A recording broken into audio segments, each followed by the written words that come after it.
La palabra de hoy se encuentra en Hebreos capítulo 11, versos 1 al 7. Ahora bien, tener fe es estar seguro de lo que se espera, es estar convencido de lo que no se ve. Gracias a ella, nuestros antepasados fueron reconocidos y aprobados. Por la fe entendemos que Dios creó el universo por medio de su palabra, de modo que lo que ahora vemos fue hecho de lo que no se veía. Por la fe, Abel ofreció a Dios un sacrificio más aceptable que el de Caín, y por eso fue reconocido como un hombre justo. Y Dios aceptó con agrado sus ofrendas. Y aunque Abel está muerto, todavía habla por medio de su fe. Por la fe, Enoc traspuso sin morir el umbral de la muerte, y nunca más se supo de él, porque Dios le hizo cruzar ese umbral. Pero antes de cruzarlo, todos reconocieron que él era del agrado de Dios. Sin fe es imposible agradar a Dios, porque es necesario que el que se acerque a Dios crea que Él existe y que sabe recompensar a quienes lo buscan. Por la fe, con mucho temor, Noé construyó el arca para salvar a su familia, cuando Dios le advirtió acerca de cosas que aún no se veían. Fue su fe la que condenó al mundo, y por ella fue hecho heredero de la justicia que viene por medio de la fe. Muchas gracias, Hernán. Quiero hacer un paréntesis antes de comenzar. Esto no tiene nada que ver con el sermón, ¿ya? Los que se han dedicado como a la parte de la educación dicen que las personas que ocupan más de un sentido aprenden mucho más, ¿ya? Entonces yo hoy día los quiero invitar a que ustedes puedan utilizar más de un sentido, ¿ya? Que puedan utilizar el oído, que va a ser en este caso lo que yo les voy a predicar, pero en conjunto con eso, si tú quieres aprender mucho más y quieres interiorizar y que queden grabados en tu cerebro y en otras partes de tu ser, la palabra del Señor, es importante que también tengas tu Biblia. Ya puede ser electrónica o en papel, ya cosa que se ha perdido un poquito este último tiempo. A mí me gusta mucho el papel, así que siempre ando con mi Biblia en papel a todos lados. Y lo tercero es que si tienes la oportunidad de aún de escribir, don que no muchas personas tienen y que han perdido en el transcurso de la vejez, lo puedes ocupar. Ocupa la mayor cantidad de tus sentidos para poder aprender la palabra del Señor. Entonces quiero animarte en esta mañana que si tú puedes, ojalá que puedas ocupar los tres: el oído, la vista y la escritura, ¿ya? Así que hoy día yo no les traigo diapositiva, sino que solamente hoy día yo les voy a llevar a la escritura para que ustedes puedan ahí con su Biblia tomar en este caso vista de los textos que yo les voy a ir leyendo. El tema de esta mañana, ahora vamos a entrar al tema. El tema de esta mañana, el plato ya de fondo, es la fe que preserva nuestra alma. La fe que nos sostiene, la fe que preserva nuestro corazón y nuestro espíritu. El mensaje del día de hoy está basado en esta serie de mensajes basados en el libro de Hebreos y se encuentra específicamente en Hebreos capítulo 11, versículos del 1 al 7. Así que tú cuando llegues a tu casa puedes encontrar ahí más de lo que hoy día te voy a compartir. Algunos se saben la historia que les voy a contar ahora a modo de introducción. Hay un famoso himno que se llama Estoy bien con mi Dios. Tú lo puedes buscar ahí por internet y lo vas a encontrar. Este himno ha traído mucha fortaleza y consolación a mi alma estos últimos días. Estoy bien con mi Dios. Y es un himno cristiano muy famoso. Fue escrito por un hombre que lo pasó muy mal después de un cierto tiempo. Acontecimientos traumáticos, duros, tragedia de la vida. Este hombre se llama, te lo voy a de alguna forma deletrear, Horatio Spafford, ¿ya? No sé cómo se pronuncia, pero esa es como la forma de escritura. Y lo primero que le sucedió a este hombre fue que en medio de su vida él perdió a uno de sus hijos. Su hijo murió. Pero luego de eso, él perdió todos sus ahorros por una mala operación financiera, cosa que más de alguno en este lugar quizás le ha pasado o le va a pasar. Meses más tarde, en el gran incendio de Chicago, él perdió gran parte de sus bienes personales, quedando todo consumido. Así que ellos, muy dolidos, muy tristes y desconsolados por lo duro de lo que estaban experimentando, ellos decidieron hacer un viaje para poder ir a descansar y ver a sus amigos en Inglaterra. Así que la decisión familiar fue que la esposa con los niños viajarían primero. Pero lo increíble es que las tragedias continuaron. Y lo que sucedió en el viaje fue que el barco en donde viajaba la esposa de este hombre y sus 4 hijos fue golpeado por un buque y se hundió. Y los 4 hijos de esta familia murieron ahogados y no lograron sobrevivir. Entonces, si tú eres papá o mamá y has perdido un hijo o tienes un hijo pequeño, tú sabrás lo duro y difícil que es poder enfrentar algo de esta naturaleza. De hecho, muchos dicen que perder a un hijo es algo de los dolores más grandes de la vida.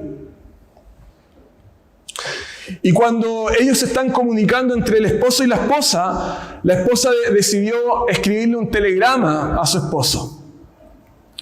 Y en ese telegrama decía lo siguiente: soy la única que sobrevivió de la familia,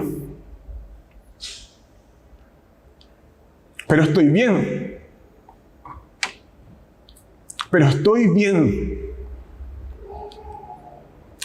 Tengo paz en mi ser. Gloria al Señor.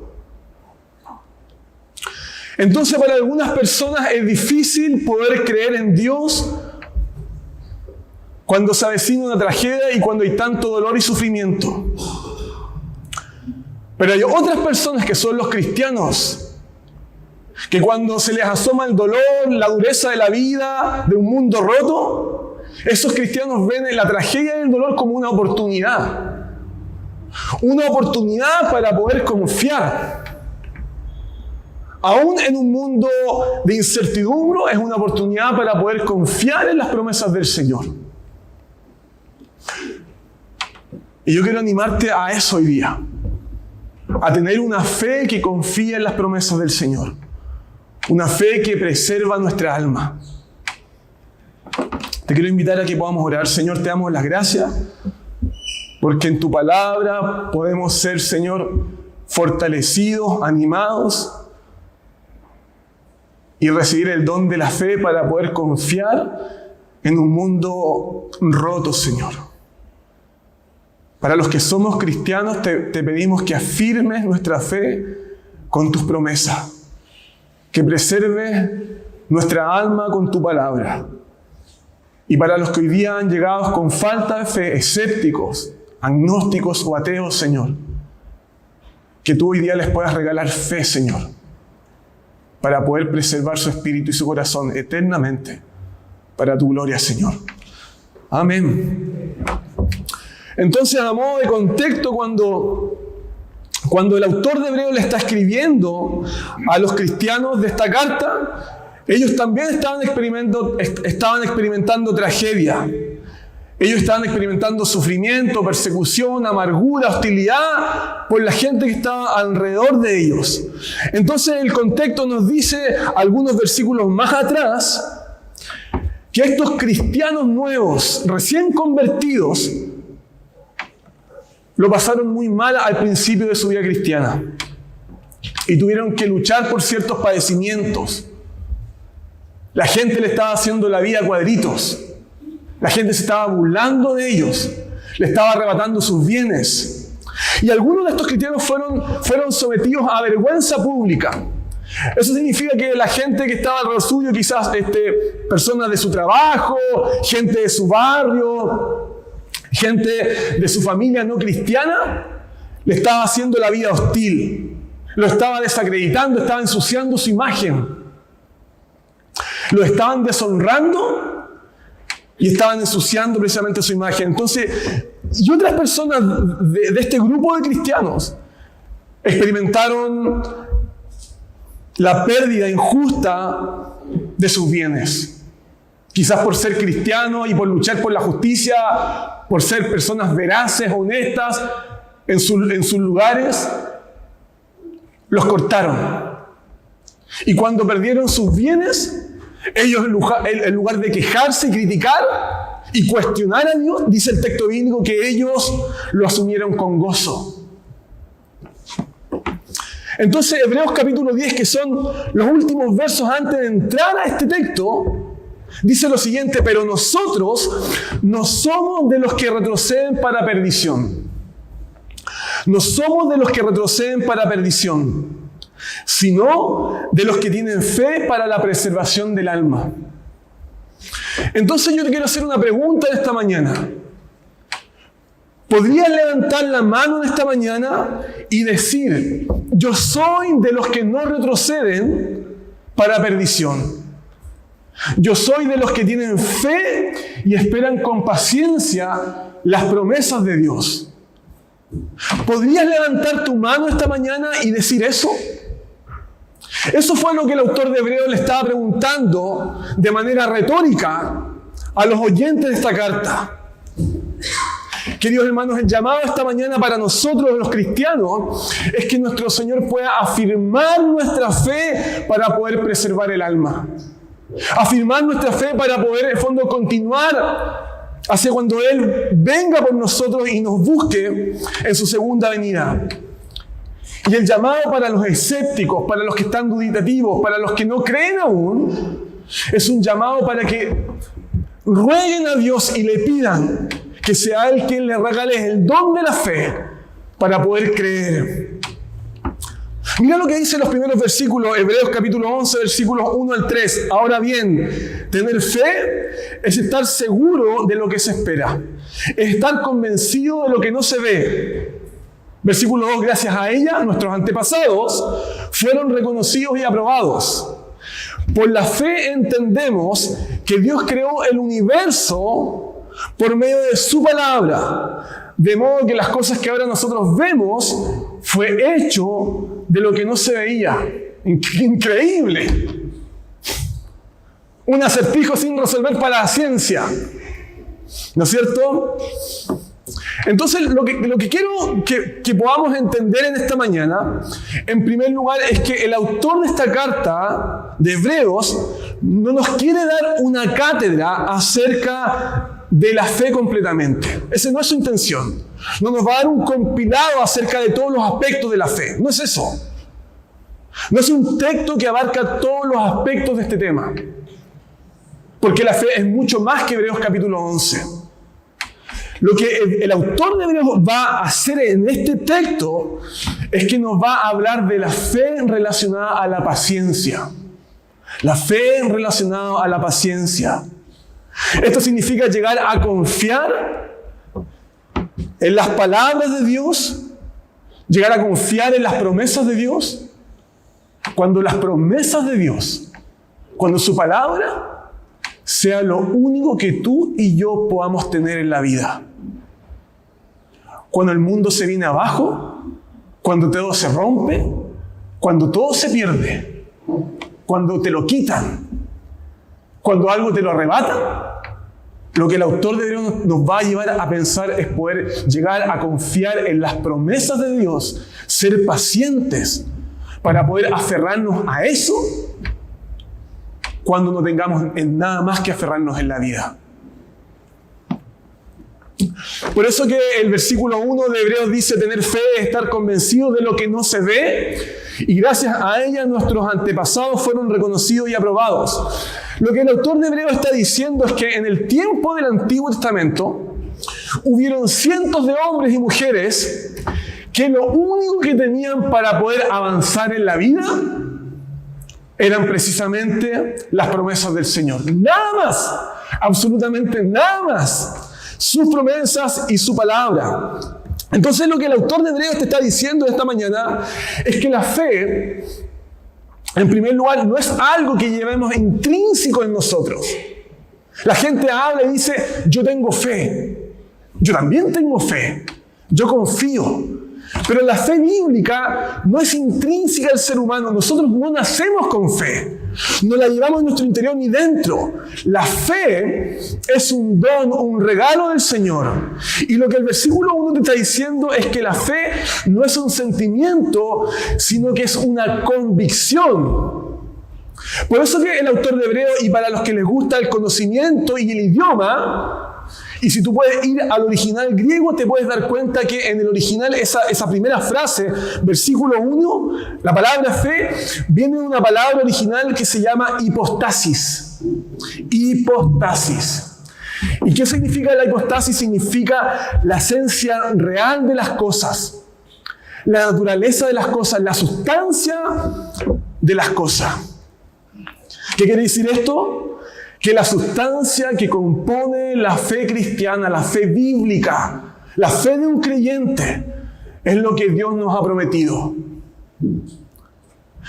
En otras palabras, las promesas del Señor, la palabra del Señor, es como el armazón de la fe cristiana. Si tú fueras un constructor, serían como las cadenas, el radier, los pilares de la construcción. Si fueras un constructor. Pero en este lugar también hay personas del rubro científico, ¿no es cierto? Ingenieros, biólogos, etc. Entonces, si tú fueras un científico y pudieras ver la estructura química de la fe bíblica, entonces la fe cristiana estaría compuesta por una serie de enlaces donde cada parte es una promesa del Señor. Pero hay personas que les gusta la comida, la parte de la panadería, la parte culinaria. Y si tú me pidieras, por ejemplo, decirte cuáles son los ingredientes de la masa de la fe, yo te respondería que la masa de la fe es la unión de las promesas de Dios. La hipostasis, la esencia real de nuestra fe. Por lo tanto, si tú no conoces las promesas, jamás tendrás fe. Jamás tendrás una fe cristiana. Tu fe estará construida en castillos de aire, solamente en cosas que se van.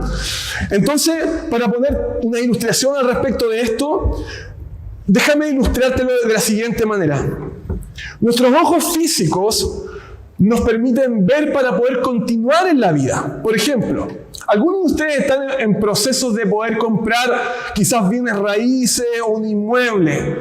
Entonces, si tú, por ejemplo, ves la firma de la promesa de una compraventa de una casa, ¿qué es lo que va a suceder si tú ves la firma? Tú vas a continuar hacia adelante con el banco.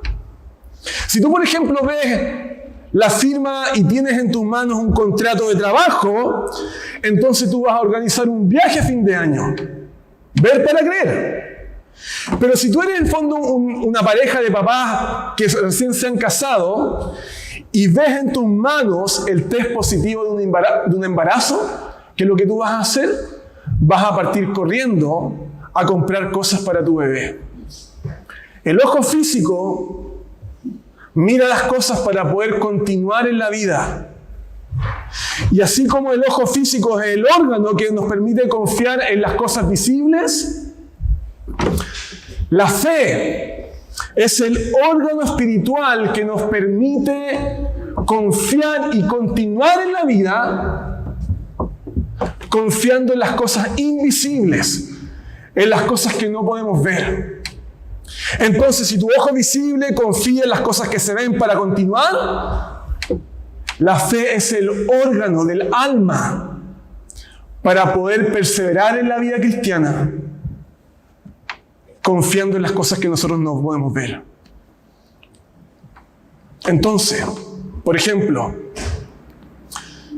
si tú, por ejemplo, esperas con fe y con paciencia en la justicia de Dios, entonces cuando alguien te desacredita, cuando alguien mancha tu reputación, cuando alguien, como dicen por ahí, te hace la cama y te quiere sacar del trabajo y dice mentiras acerca de ti, tú vas a poder permanecer en ese lugar y no vas a huir, porque vas a permanecer confiando pacientemente en la justicia de Dios. Pero los que no confían en la justicia de Dios huyen, arrancan, se encolerizan, cambian de trabajo o se cambian de ciudad. porque no soportan lo que están viviendo. Hay un segundo ejemplo. Si tú confías, por ejemplo, en que luego del sufrimiento va a haber un gozo que te espera de parte del Señor, entonces tú podrás perder ciertas cosas en la vida aún a costa de poder perder esas cosas. Perder ciertas cosas en esta vida sin tener que aferrarte a ellas. ¿Qué es lo que Dios nos promete? Dios nos promete abundancia de toda cosa buena. ¿Y por qué razón? Porque Dios nos ha decidido bendecir a nosotros los cristianos conforme a sus riquezas en gloria.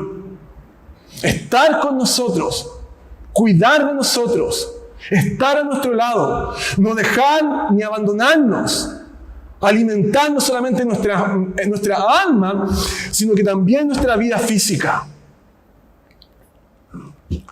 Y esto no tiene que ver con el evangelio de la prosperidad, sino que es confiar en lo que Dios nos ha prometido en Cristo, de recordar que Él nos va a cuidar conforme a sus riquezas en gloria. ¿Qué significa eso? Que Él nos va a cuidar conforme a la profundidad de su amor. Que aun cuando este mundo roto y quebrantado te arrebata ciertos bienes, vamos a poder estar bien. Estoy bien con mi Dios.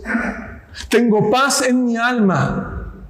Gloria al Señor, estoy bien. Y un tercer ejemplo, si tú confías que Cristo ha preparado un lugar para ti. ¿Qué fue lo que Cristo le dijo a sus discípulos? Es necesario que yo me vaya. Es necesario que yo parta de este mundo terrenal. Pero voy a ir a un lugar y prepararé una morada para ustedes, donde ustedes podrán mirar cara a cara al Señor, estar con Dios, con el Dios el Padre.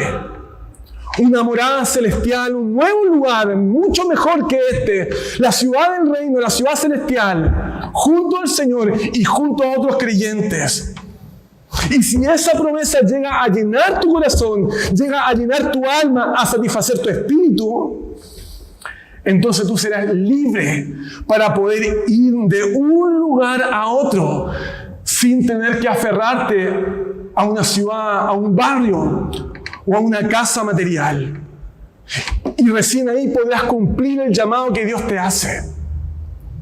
¿Acaso no fue cuando Dios le prometió y llamó a Abraham desde Ur de los Caldeos y le dijo: Abraham, vete a la tierra que yo te mostraré? ¿Y qué era lo que tenía Abraham en sus manos? Solamente la promesa del Señor, nada más. Y él pudo cumplir con el llamado, porque se estaba aferrando a sus promesas. Por eso que el apóstol Pablo le habló esta misma idea a los romanos, en Romanos capítulo 8, versículos 24 al 25, y le dijo lo siguiente: porque con esta esperanza fuimos salvados. Pero la esperanza que se ve ya no es esperanza, porque ¿quién espera lo que ya está viendo? Pero si lo que esperamos es algo que todavía no vemos, tenemos que esperarlo con paciencia. Tenemos que esperarlo con paciencia. Y esta fe, mis queridos amigos y hermanos, no es una fe pasiva, sino que es una fe ligada a la paciencia. A la paciencia de esperar el tiempo en el cual Dios promete lo que Él nos ha dicho. ¿Y cuáles son los tres ejemplos que la Escritura nos da? Nos da el ejemplo de Abel, el segundo ejemplo es el ejemplo de Enoc, y el tercero es el ejemplo de Noé. Y ellos esperaron toda la vida, mis queridos hermanos, toda la vida, porque ellos esperaban cosas celestiales, no solamente materiales que el ojo puede ver, sino que cosas espirituales donde el ojo de la fe puede ver. Y ahí es donde el autor nos está enseñando que estos creyentes, Abel, Enoc y Noé, lo que ellos estaban anhelando en su vida era algo mucho mejor que esto.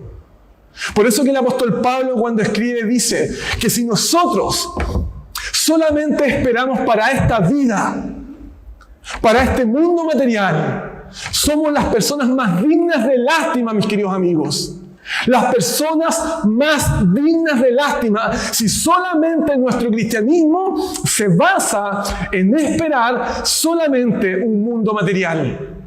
Sin embargo, el cristianismo es la religión más material del mundo, porque Dios nos ha prometido cielos nuevos y tierra nueva, una patria mejor, una patria celestial, un mundo nuevo, una ciudad renovada, en donde las relaciones serán justas, en donde el trabajo será bien considerado, en donde la gente no te va a desacreditar, en donde las relaciones serán estrechas, donde habrá un medio ambiente protegido, cuidado, saludable, en donde los vínculos serán cercanos, donde las relaciones puedan ser fieles, donde podamos disfrutar de la compañía de las personas, donde podamos ser honestos con la gente, veraces, un nuevo lugar, renovado, cambiado, el cielo bajando a la tierra. Por eso que los versículos 4 y 5 nos hablan del ejemplo de Abel y de Enoc. Por la fe, Abel ofreció a Dios un sacrificio más aceptable que el de Caín, y por eso fue reconocido como un hombre justo. Y Dios aceptó con agrado sus ofrendas. Y aunque Abel está muerto, miren esta frase, todavía habla por medio de su fe. Déjame hacerte una pregunta.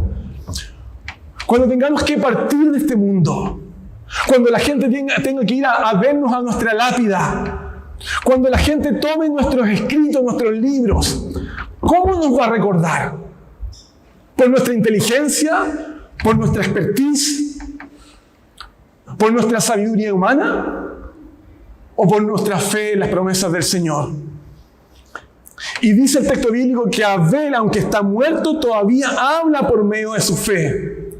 Versículo 5, por la fe Enoc fue traspuesto sin morir el umbral de la muerte, y nunca más se supo de él, porque Dios le hizo cruzar ese umbral. Pero antes de cruzarlo, todos reconocieron que él era de agrado de Dios. Ustedes conocen la historia de Abel.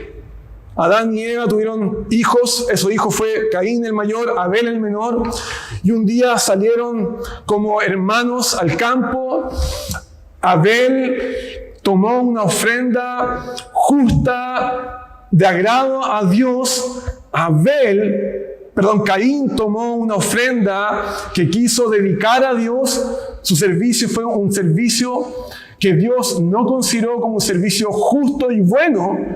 Y cuando Caín miró la vida de su hermano Abel, se llenó de rabia, de ira, de enojo, se encolerizó, se descolocó. Y fue tanta rabia que Caín sintió en el corazón por ver la justicia y la vida de Abel, que lo mató. La vida piadosa de Abel, la vida cristiana de Abel, irritó a su hermano Caín. ¿Y acaso eso no es lo que nos sucede a nosotros los cristianos? Que cuando vivimos vidas piadosas, santas, justas, eso trae irritación a los demás, y que por esa razón muchas veces nos apartan, nos segregan y dicen cosas acerca de nosotros. Pero Abel fue considerado justo solamente por la fe. Y Abel alcanzó el testimonio de que era justo, dice el texto bíblico. Y aunque Abel está muerto, todavía habla por medio de su fe. Eso es lo que los reformadores llaman la justificación por la fe. Ser considerado aceptable, justo, aprobado, solamente por la confianza en las promesas de Dios, por la confianza en la promesa del Evangelio. Ser mirado por Dios como aceptable, perfecto, justo, limpio, adorable, solamente por la promesa del Evangelio. Y el segundo ejemplo es la fe de Enoc. La historia de este hombre es bastante breve. Su historia tú la puedes encontrar en Génesis, capítulo 5, versículos del 21 al 24. ¿Quién fue Enoc? fue el papá de Matusalén. Y para los que les gusta la historia bíblica, Matusalén fue uno de los hombres más longevos y más viejos de la Biblia. Enoc fue su papá. Así que ahí está la historia. Y el autor nos dice que Enoc fue un hombre que caminó con Dios. ¿Podrías decir eso de tu vida cristiana? ¿Que eres una mujer o un hombre que han caminado todos los días de su vida con Dios? Y dice que Enoc caminó con Dios y dice que él desapareció. El texto bíblico dice que fue traspuesto. En otras palabras, fue la fe de Enoc que lo trasladó de la tierra al cielo. La fe lo llevó al cielo para no ver muerte. Y te hago la pregunta esta mañana. ¿Quieres un día poder estar cara a cara con Dios?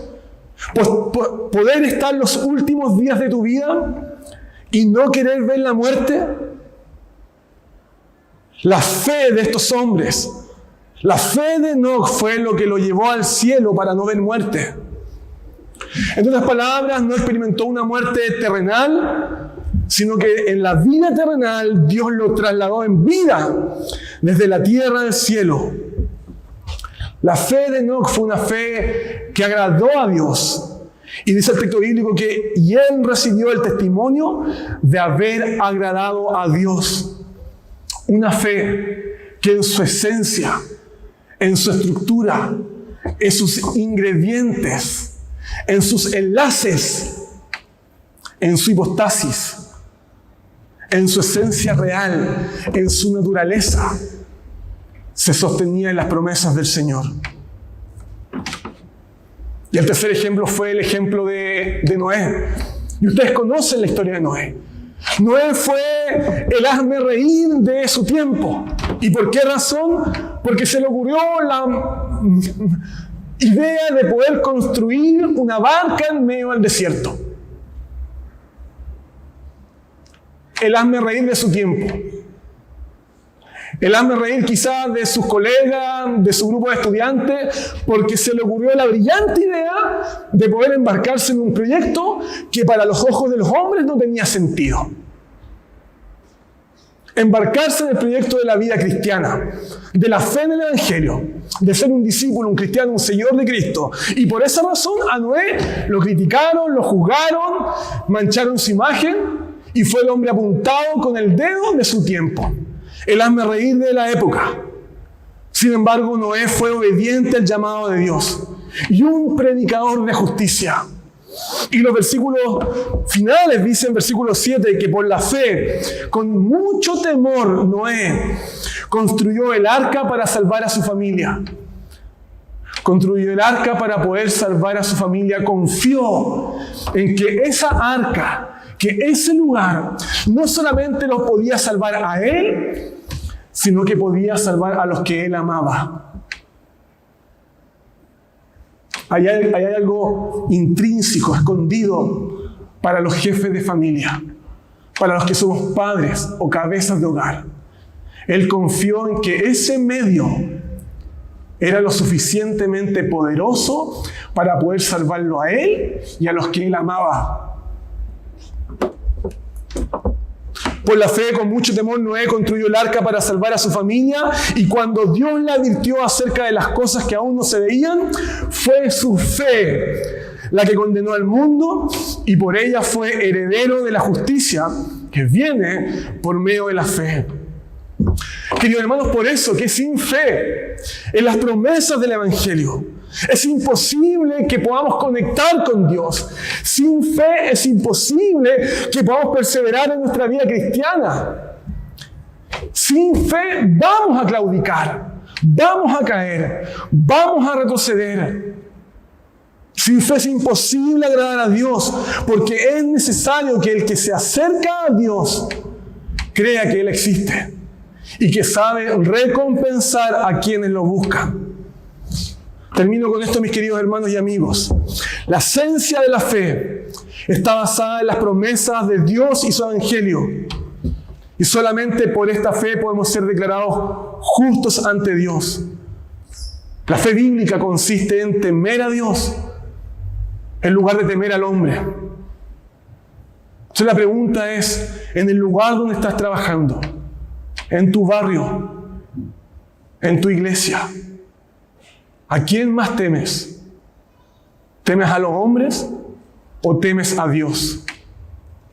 Los apóstoles en el Nuevo Testamento dijeron, porque es mucho más importante. Porque es mucho más importante, mucho más esencial obedecer a Dios que antes que a los hombres. La fe bíblica consiste en temer a Dios y obedecer el llamado de Dios. Entonces, si tú confías, por ejemplo, en las promesas de Dios, si tú confías que Dios va a estar contigo, si tú confías que Dios no te va a dejar y no te va a desamparar, que suceda lo que suceda, Él va a estar contigo. Entonces tú puedes ir de un lugar a otro y responder a su llamado. La iglesia anglicana St. John's se está preparando para poder plantar nuevas iglesias, para poder hacer discípulos que hacen discípulos. Y para eso es necesario formar equipos de personas, de 20 o 30 personas. Lugares que no conocemos, personas con las cuales no nos relacionamos, sin un lugar físico, sin comodidades, sin amistades, solamente ir a un lugar confiando en las promesas del Señor. Y es en ese lugar donde Dios nos dice que cuando no haya nada vamos a estar bien, que Dios nos dará una nueva familia, un nuevo lugar, nuevas amistades, una nueva congregación con nuevas relaciones. Por lo tanto, cuando Dios nos llama a poder plantar iglesia y a comenzar un nuevo grupo de discipulados, no tenemos nada que temer. Porque si Dios nos ha dado 100 en este lugar, nos va a dar mucho más en ese otro lugar. ¿Y por qué razón? Porque la persona que da será bendecida. Porque hay mayor gozo en aquel que da que en aquel que recibe. Por lo tanto, cuando nosotros confiamos en estas promesas, estamos capacitados para poder ir y cumplir el llamado de Dios. La fe te impulsa a predicar el Evangelio como el único medio de salvación y el único medio por el cual Dios condenará al mundo. Queridos hermanos, el Evangelio nos hace ser personas honestas y veraces. ¿Estás siendo honesto con tus amigos? ¿Estás siendo veraz con tus compañeros de trabajo? Sí, el Evangelio es un Evangelio de gracia, de amor, de misericordia, de paciencia, de justicia. Pero también es un Evangelio que condena a aquel que no cree, que juzga a aquella persona que se resiste a seguir a Jesucristo. Y Dios nos llama, al igual que Noé, a ser predicadores de justicia, a ser sinceros con nuestros amigos, honestos con ellos, a decirles que Dios los ama, que Dios les ofrece perdón, salvación, justificación por la fe, perdón de sus pecados, pero condenación, ira y castigo si ellos no se arrepienten y no doblan su corazón ante el único Dios verdadero. Entonces, en segundo lugar, Dios nos llama a ser una iglesia, a ser cristianos, predicadores de justicia.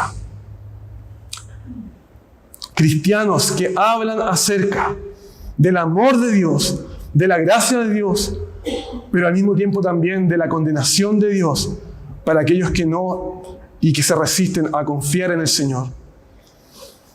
Queridos hermanos, la fe bíblica es una fe que preserva nuestra alma. Es una fe que se sostiene de acuerdo a sus promesas. Es una fe que es obediente. Es una fe que está ligada a la paciencia. Es una fe que nos permite perseverar cuando las cosas se derrumban. Cuando te arrebatan lo que tú más amas. Queridos hermanos, cuando llegue ese momento, lo único que tú tendrás serán las promesas del Señor.